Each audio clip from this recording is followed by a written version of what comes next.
everyone. It's Lorraine and Jules from Our Crafty Home. And today we're going to talk a bit about our diamond paintings that we're currently doing right now.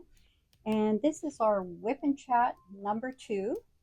And what I am doing is the Fall Birds. And this is by artist Greg Giordano. And it was his father that instilled a love for drawing. And in later years, Giordano became a wildlife artist. So, what you'll see from my canvas, of course, is all the beautiful birds. And Jules? I'm working on Spooky Street, and that's by Dreamer Designs. And it's a pretty big canvas. It's 80 by 60 centimeters or 31.5 by 23.6 inches. So I've entered that one as well for Drills and Chills 2025. I'll also, during that whip and chat, I'll show you a tray that I got, special tray, and also a Halloween pen. But I won't be working with those. I'm kind of preserving them a little bit. But anyway, I thought I'd show you those as well. Also, at the end of all of this, you'll see Lorraine first working on her diamond Can you painting, and then still you'll see it, see me Jules? Take working a on peek. my diamond painting. At the end, you'll just see an Apollo 11 Lego set that I built early on, and also the takeoff, a picture of the takeoff of Apollo 11. Also, And the some camera's in the right 1967 dollar place bills and coins. Those will because be I had to all bring my at the board end. down. But for now, we're going to talk a little bit about covering 1967 to 1969. Those are our junior high school years. Now, you're very impressionable in those years, so there's some important stuff we wanted to share about that period of time. And one of the things is that um, I guess the first thing we want to talk about, which most people like to talk about, is their music and how music influenced us in those 3 years. So, Lorraine, do you want to talk a little bit about 1967 to Yeah, 69? like for myself, I had roughly around five different songs that I really did like. And I was in my teen years, and of course, this is from grade 7 to grade 9. And one of the songs I really loved was This Guy's in Love with You. And of course, it was written by Burt Bacharach. And after that, I guess it was released by Herb Alpert. And I simply loved Herb Alpert and Tijuana Brass. So it was a 1968 hit song. And I guess because the song had a lot of charm and it was a simple theme and easy listening, it was perfect for that era because there was so much turmoil in France and in Northern Ireland and Vietnam. So, yeah, that was one of the songs I liked. So, we've got, like, what I'll do is I'm going to go over the charts. These are the Billboard charts from 67 to 69. So, it kind of gives you an idea of what we listen to. For me, 67, I had a top five, and it was To Sir with Love by Lulu. That was a movie of the same name. So if you saw the movie, you had the song. I'm a Believer by the Monkees. The Monkees were all over the place. They had their own TV running show, and it was goofy, but people liked it, had all their songs. So they had I'm a Believer. That was their big song in 67. Light My Fire by The Doors, famous song. That one has been played in many, many shows. Happy Together by the Turtles. There you go, another really nice, lighthearted uh, song. And then A Whiter Shade of Pale by Procol Harum. The reason that was important to us is because it was played with the Edmonton Symphony Orchestra at a point in time, too. And of course, one of our big songs in 967 was Up, Up and Away by the Fifth Dimension. So those were big 67 hits. 1968 number one song was Hey Jude, and we heard that a lot by the Beatles. So that was big, big, big. Just some other ones. Sunshine of Your Love by Cream. This Guy's in Love with You, Herb Alpert. The Good, the Bad, and the Ugly by Hugo Montenegro. Oh boy, love that because of the movie, Clint Eastwood. Mrs. Robinson by Simon and Garfunkel. I mean, we're talking some really songs that have lasted a long time. Um, Down to Angel of the Morning by Marilee Rush. Um, Those Were the Days, of course, the Happy Days theme. That was Mary Hopkin. Born to be Wild by Steppenwolf. A Beautiful Morning. The Rascals. So you could see that there was a lot of really big hits. That's just a little bit of them. But 1969, we ended up a real big one by the Fifth Dimension, which we heard a lot of. Aquarius, Let the Sun Shine In. Again, very nice, lighthearted. Hot Fun in the Summertime by Sly and the Family Stone. Build Me Up, Buttercup by the Foundations. Crimson and Clover by Tommy James and the Shondells. We heard that a lot on radio. Proud Mary by Creedence Clearwater Revival.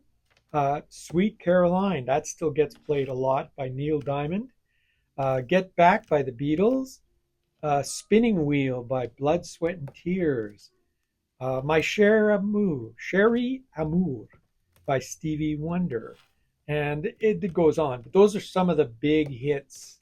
Do you have anything to add to those, Lorraine? Yeah, what I wanted to say about Hey Jude, and it was something that I just recently read about, and of course it was written by Paul McCartney, but I guess he wrote it because he wanted to comfort Julian Lennon, the son of John Lennon, during their parents' divorce. So during Julian Lennon's parents' divorce. So it was another 1968 song, and it became a number one hit around the world and was over 7 minutes long. And then for Respect Yourself by the Queen of Soul, Aretha Franklin, that was her biggest hit, and she won 2 Grammy Awards for that one. And then Up, Up, and Away, that was another wonderful song. And even though the song was an invitation to ride with your lover in the beautiful balloon and float around the stars, I loved it because of the light-hearted song and the invitation to leave your worries behind. So yeah, that was basically my spiel on there. So it was quite a time. 1967 was very exciting, especially for Canada, because we were celebrating our centennial. And so I've just enclosed a little bit of centennial dollar and coins at the end. You can look at that image that I have of them.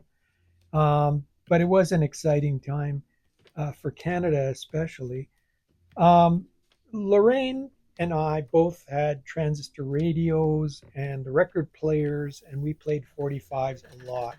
So that's why we spent a lot of time talking about this. For myself, I'll just share a little bit of the stuff that I did because I started getting my siblings, who I was the oldest of the five, started getting older, and so we started playing fun things with them. One of them was the Olympics, where we jump off the swing and running around the house, all kinds of timed things, jumping, running, whatever. So we would do these little Olympics. We'd also do wheelbarrow games where I had set up a steering wheel for them with speed and everything, brake speed, everything, and they control this, and we'd move them around in a wheelbarrow. That was a fun thing we did with the kids. We always had winter hockey in our backyard. Of course, we're in Canada, so we got more and more sophisticated. Myself and as the brothers grew up, we made some pretty fancy hockey rinks in the back, even to the extent of painting the red and the blue lines and circles and everything. We just loved doing that. Spent a lot of time outside skating and playing hockey. So that was really fun. And speaking of hockey, the Leafs won, I think their last cup was 1967. And I was a Leaf fan at the time. So I was very happy to see that. And then after that, it was bye bye Leafs. 68, 69, the Montreal Canadiens took over in after that. So Um, it was really a fun time. For myself, I was an altar boy, moved in into we had movies in the gymnasium. I took care of the books, and that's how I sort of started getting into, geez, maybe I could be an accountant. So that was an interesting takeoff from there. Um, it was fun that way. We saw some of the big movies in there, and those were always fun to watch. Eh? And the kids would fill the auditorium, and I had good memories of that. Um, Also, there's some other fun things that we did. Lorraine and I think we may have met again, but we're not sure. But we had what was called Rallye Chorale, and in French. But that was we would get together, our school, which was all boys, and her school, which was all girls, and then we'd get together, and we had a concert once in Jubilee Auditorium. So for a night of singing, so that was kind of cool. That happened during that time as well. So, Lorraine, do you have any memories to share about those years? Yeah, like one of the things is I was studying in order to get my learners. And so that was a big thing for me. And then I did a lot of bike riding with my girlfriend Roxanne through the river valley and quite enjoyed that a lot. And we used to bring wieners and have a little wiener roast and some marshmallows. And so we really spent a lot of time during the summer doing that type of thing. And another thing was all the sleepover parties, and I thoroughly enjoyed that. And I was constantly asking my mom, "Can I have this person over for the weekend?" And so, anyways, my parents were quite compliant with that and said, "Sure." So I used to have a lot of sleepovers during that time period. So, um, did a lot of reading, and I loved mysteries back then, and that was my Nancy Drew. I couldn't grow out of that. I still enjoyed it in grade seven and grade eight. And so, yeah, that's basically, my 1967 to 1969. And also, I took up some sewing classes in the summertime and really loved that craft. So that was a fun time for reading too for me. As Lorraine was reading her books, the yellow books, I was reading the blue books, the Hardy Boys. So, and I love the Hardy Boys. I couldn't have enough of that.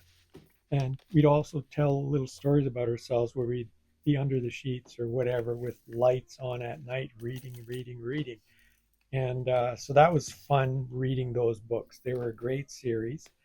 The other thing I wanted to mention is that was also a critical year because anybody who did Halloween, and by the way, back then, way back, Halloween apples was a chant until some people started putting stuff in the apples, and then that stopped. But that used to be one of the chants as well, eh? Halloween apples.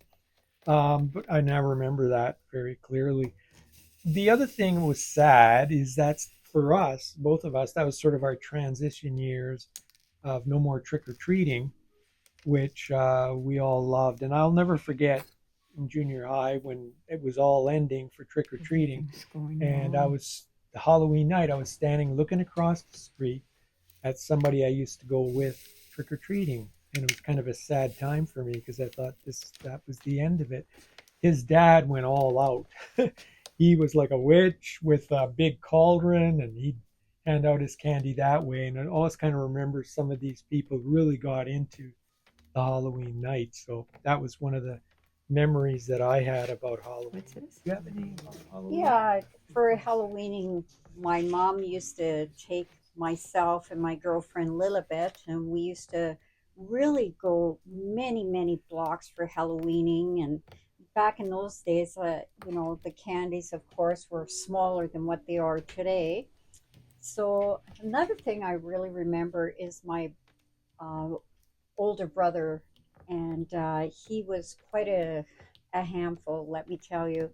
But, anyways, he figured out things for Halloween. So, what he did is he brought different masks and he would hide it under a tree or a bush, and so he'd scope the blocks, and he'd know which houses gave the best candy, and then he'd run and go and get his other mask and put that mask on and do the same round again, and he kept that up. And he was the one in us three kids, he was the one who brought home the most candies. So, Yeah, so we want to kind of talk too about cultural impacts. Why did culture go the way it did? Uh, like our era went into big time into the hippie movement and flower everything, power. flower power, all that was happening. But at the same time, like 67 was happy go lucky for us in Canada. They had even circulated a train across the country because the train was important in our confederation, and it was all decorated out and everything. And there's tons of celebrations. And now, like I said, I've got some of the coins and bill that you can see at the end of this. Um, it was a time more of celebration. Yet 1968 was a global turmoil. It was awful. Even as us kids, and when we talk about Charlie Kirk and how sad that is, that's an assassination of a person, an innocent person. We had two of them, very important people. Robert F. Kennedy was going to be the next president. They were so 1968 was a pretty rough year. Um, RFK, of course, I said, was assassinated, and Martin Luther King as well was assassinated. The Vietnam War was in full swing. There were student protests, shootings. Um, it was a dark time, and it was pretty sad. So it's uh, it's kind of strange how things go in life because 68 was so sad, but 69, uh, JFK promise was fulfilled where he said he promised there'd be a moon landing by the end of the decade, and they had this wasn't easy.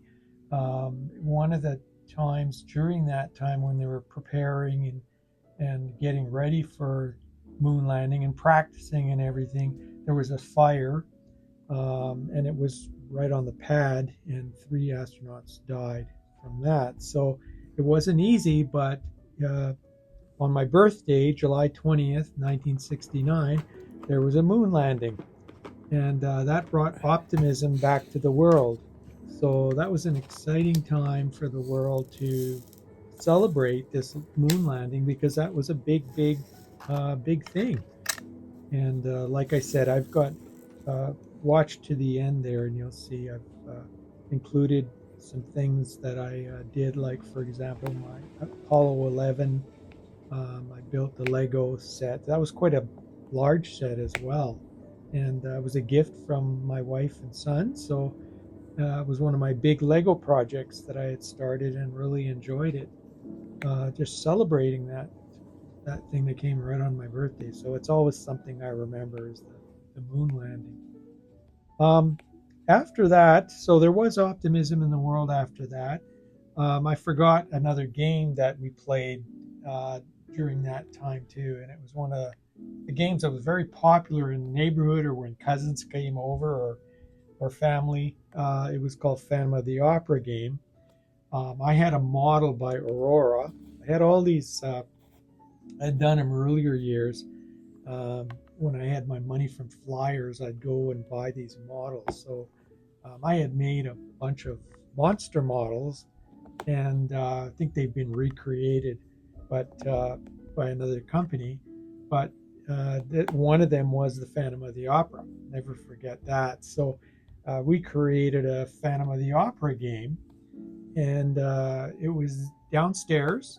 We'd make sure it was really dark down there, and there was this music stage that my dad had built, and where he'd play his music, and there was all kinds of instruments that he played, and this was kind of a fun play, including an organ. There was an organ sitting there.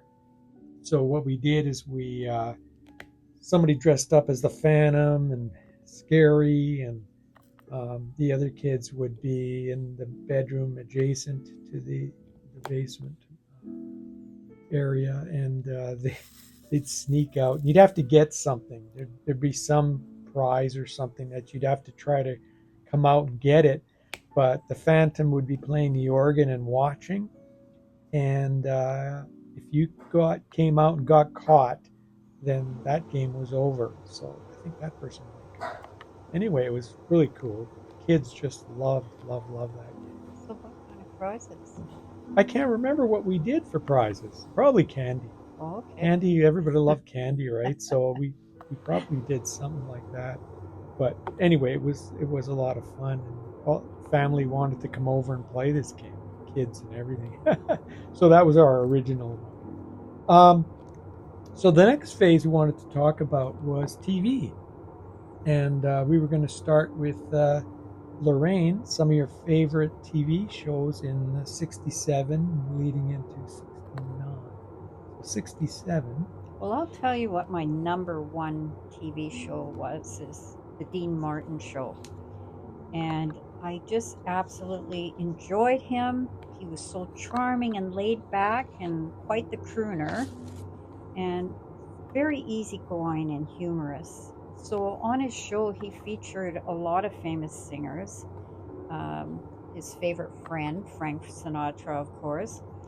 And there was lots of comedy, and it was just unbelievable. I really did enjoy him, and he was dubbed the King of Cool. And I think it's that smooth baritone singing. His number one hit was Everybody Loves Somebody, and I just absolutely loved that song. So, yeah, that was my number one show. Yeah, and we were talking about this, and we weren't sure. Color TVs were coming in. Yeah. Just imagine we were living with black and white and colored, and I couldn't remember when we got our TV. I wasn't sure. Lorraine said 1970 for her.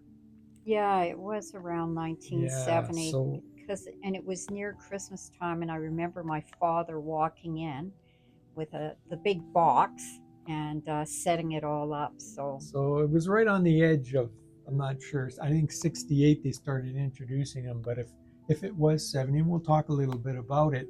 It was absolute excitement when you found out some kid in the neighborhood had color TV and he'd come out bragging about it, and you'd say, "What? You really wanted it, right?" Because to us, that was a big breakthrough to have color, yeah, for sure. and maybe you enjoyed shows a lot more, and everybody gather around Well, and it watch brought a them. lot more life to the screen, eh? With the color. Yeah, exactly. So I'm just going to bring up in '67, '68. So just looking at the top rated TV programs.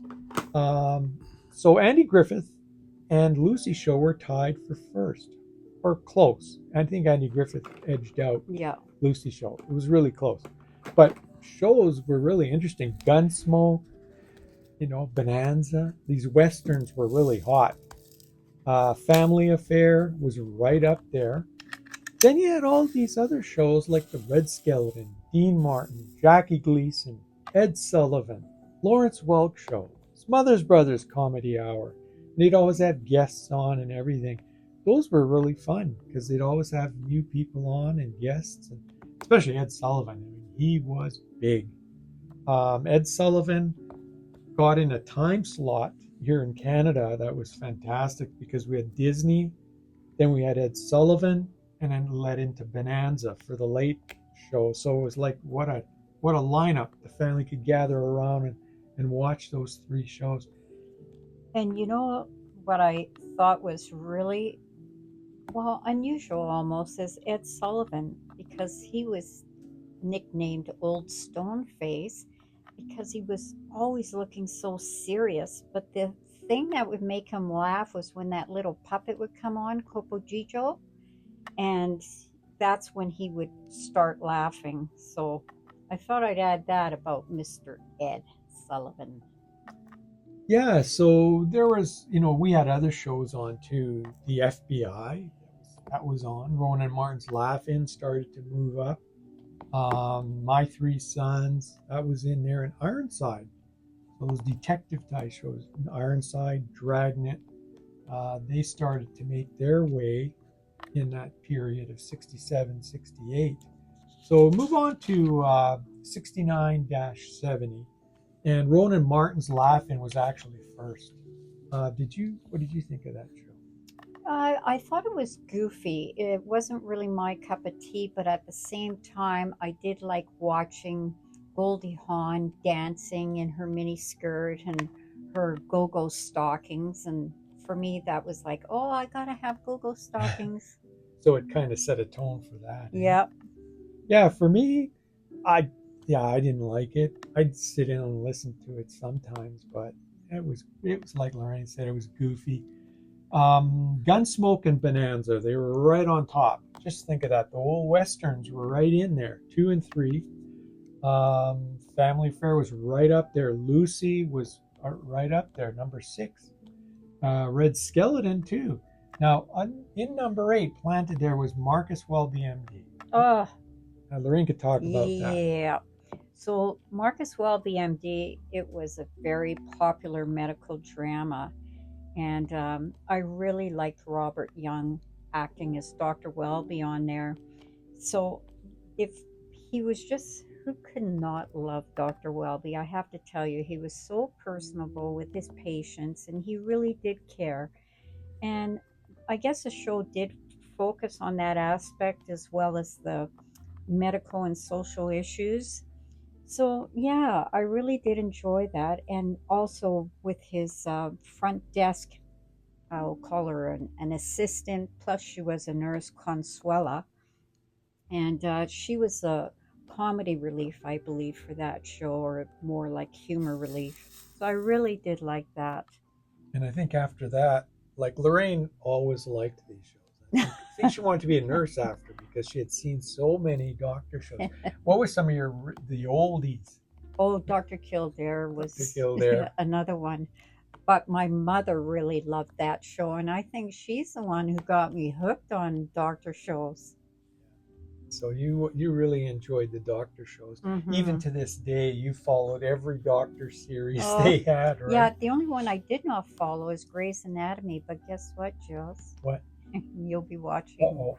all of Grey's Anatomy. I think they're into season 20 or Uh-oh. something. See, that's the issue now is that you have access to all the series. Yep. So you don't have to sit there and wait for a season. You have all the seasons piled up. Mhm. But lately we've been doing police shows. So we Chicago PD We and watched Blue Bloods. Blue We finished Bloods. that. So we've seen New York and Chicago. Boy, ugly. Don't say anything, though. No, basically, though, you'd say I wouldn't want to live there. It was wow. So yeah, there was a lot of shows. Mod Squad, like I said, was a cool one because that one was like a detective kind of show. But it had these 3 guys, and they were more modern police people. So that was kind of cool. Mannix started to come up in there. So there you go again with those detective type shows. Yeah. They were really popular. Yeah. And Hawaii Five-0, that was another cool one that came in. Totally different, right? In a nice setting too, the Hawaii setting. So that was really cool. So like the TV shows back then, they were really cool. Then they started to move away. Like these variety shows were big in our Oh, time, yeah, right? for sure. We had great variety shows, and they started to wane away, didn't they? Yeah. I really do enjoy, though, around Christmas time where we latch onto YouTube and we'll see an old D. Martin variety show, his Christmas show, and also Andy, what's his last name? Andy Williams, Andy his Williams. Christmas show. The Christmas shows were fun, weren't they? Yeah. And Andy Williams was really, really good. Mm-hmm. We loved his shows. Yeah. They were really Christmassy. And Dean Martin's shows, he had real good Christmas shows. Oh, too. yeah.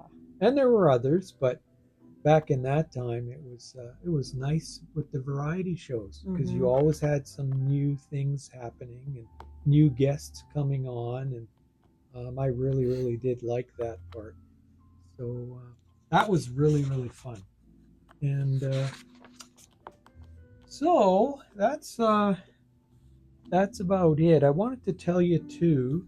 Um, what you're watching right now with me is Drills and Chills. It's the first time I've ever been involved in Drills and Chills 2025.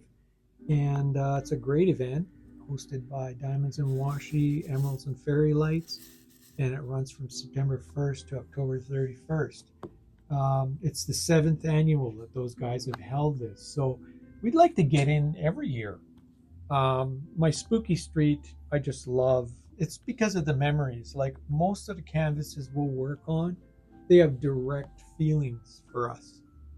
Our specific memories that we have, or something we've experienced, or would love to work on. And so we've got canvases that are sitting there. We're just looking at them right now. Like we got a real fun one that's an antique, Sunnyside Antiques, and we just love antiquing. So you can see some of our other videos. We feature a little bit of stuff like that, but we'd sure like to get back at those. I can't believe the people that work on 13, 14, 15 or more canvases. Well, to me, that's absolutely amazing. Yeah, Like, wow. it's a wow. We're quite Yeah. envious of that. But that being said, you got to have that many kits, right? For every one that you set up, you have to have a kit ready to roll. And then you clear your desk, you bring your other canvas, and you bring your kit out, and you work. Like for us, both of us, that'd be cumbersome. We just feel it's really, really cumbersome to do that. To have to take it all out. But some people, they've gotten really They've used got to a it. system and organized, and they go to it. Yeah, so that's something that'd be nice to do at least maybe two or three, so they're not sitting on the wayside for the longest time, eh? And you're not making any accomplishment at all. So I'd like to think about maybe doing that more in the future. But right now, I'm working on the Spooky Street, and my style is I start on the left side. The reason I do that is because I'm right-handed. So I start on the left side and I work my way. But I do around the whole perimeter. So bottom to side to top to the other side. Then I start working on the inside. So that's always been the way that I've done mine. I'll probably stay with that because I do like having and can rest on the right side if I start everything on the left. So I've been doing that. So the canvas that you're seeing right here. Now I've shown a couple cool things that I did get, and sometimes you have sponsorships and things like that. Um, so for example, my tray, which I didn't use in this one, it's almost like a collector's item. But I thought, what a cool tray, Lorraine. Yeah, it's really nice. It's so detailed. It's probably a tray, I don't know, for me anyways. It's the most detailed tray I've ever seen. Like, it's really nice. And it's Creations Moran. They're the Oh, ones that have done these. and you So got that through Etsy? kudos to them. You have to go directly to them. Okay. Especially the small guys, you Mm-hmm. have to go directly to them. So this Creations Moran, so what happens is you have these sponsors that come in and they sponsor these big events, and sometimes they produce stuff specifically for that event. So this one on the back had Drills and Chills 2025, and that's kind of cool. But again, I kind of keep it like a collector. Now, the pen, I'm on and off with my pens, but I use it a little bit here. You'll see on the canvas that I'm working on. Every once in a while, I'll pull it out because the theme is Halloween. So I'm doing some Halloweening here. And It that just was an Amazon pen, eh? Yeah, Amazon has a great deal. So they have the pen, the Christmas and the Halloween pen together as a set. Uh-huh. And we bought one set last year, or earlier in the year, I should say. And we decided to get another set so that Lorraine and I will each have a Christmas one and a Halloween one. They're very nice pens. They're very lightweight. There's a little 3 multi-placer on the one side, which I am using in this work here that I'm working on. So I thought that was kind of fun to be able to take it out and work specifically on an event. Yeah, it's kind of nice, eh, to have like your theme pens with your theme canvas. Yeah, I think you got to do that every once in a while. It's just fun. And I noticed everybody, some of the creators really work with all the different small companies, and they pull out interesting trays, interesting pens, cover paper, all these theme things, and I think it just makes it more fun. Eh? Yeah, like that Elisa Maria Designs and also Queen of Diamonds. And Mm-hmm. so, yeah, they're really good at bringing out different accessories. And I think with the different events too, it seems like with all the sponsors, it introduces a whole bunch of new stuff that you can take a look at and decide if you want it, whatever. So that's kind of fun to have that happen. Yeah. And so for Lorraine and I, we're enjoying the diamond art. We're, I think we're very emotional as far as the sets have to mean something to us. So we do think it over a lot. Um, but we're having the problem that a lot of people are having is back up. you got You we know how I would handle it is just don't purchase anything else, just go one at a time.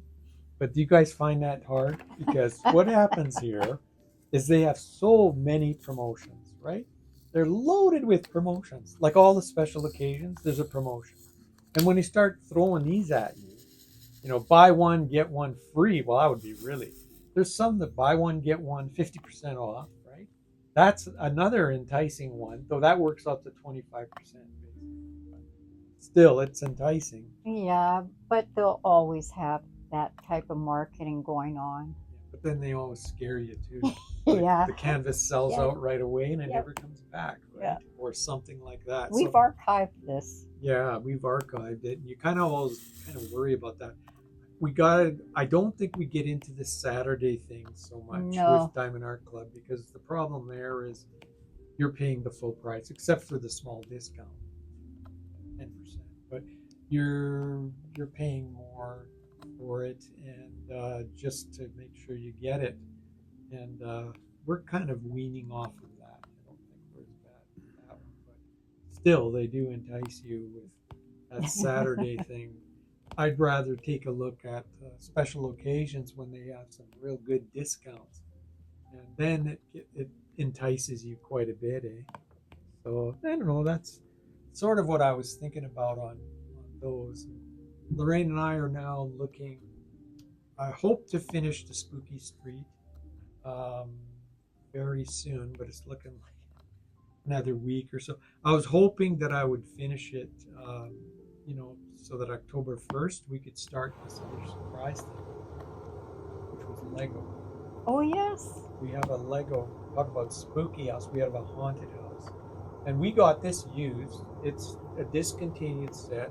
It was based on Disney's haunted house. So we just got lucky and we got it for the purchase price, full full Lego set. Yeah. Yeah, so we would really want to do that for the Halloween time, and we'd like to introduce that too a little later on here. But we've got to finish off. And Lorraine's also working on her fall birds.